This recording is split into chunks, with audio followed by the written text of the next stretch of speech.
করব। এই অঙ্গীকার নিয়ে আজকে আপনারা তো চলে গেছেন, রাস্তায় সব দেখছি চতুর্দিকে। কেন আমি যদি আরেকটু আগে ঢুকতাম তাহলে তো আরো সমস্যা হয়ে যেত না। তো সেই জায়গায় যখন ভিড় কেটে গেছে, আমি আস্তে আস্তে বললাম এবারে চলো যে একটু কমসে কম, কেন গতবারে নওশাদ বলেছিল আমরা দু ভাই এক জায়গায় হব। সেই কথাটারও তো সত্যতা প্রমাণ রাখতে হয়। না হয় জালিমরা কোনো খোঁজে পাবে না, কোনো ফল্ট না পেয়ে বললো কই তার ভাই এলো না তো। মানে কিছু যখন উপায় থাকেন এটা বলবে।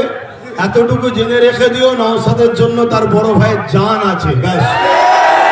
এবারে আমার আরো অনেক কাজ আছে, সেদিকটা দেখতে হয়, এদিকটা নওশাদ দেখছে তোমাদের সবাইকে নিয়ে, এবং তোমাদের সাথে নওশাদের সাথে আমি আছি, অবশ্যই পাশে আছো তো সে আমি বিশ্বাস করি। তাই এই বিশ্বাসেই তো আজকে এত দূরে চলে আসলাম। তো যাক, সকলে কথা শোনো, আমি এইটুকু বলি, সংক্ষেপ করলাম।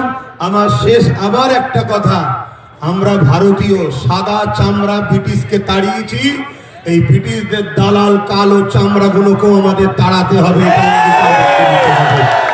ব্যাস, কথা শেষ করছি। সুস্থ থাকেন, ভালো থাকেন। ভারতবর্ষ জিন্দাবাদ, ভারতবর্ষের সংবিধান জিন্দাবাদ।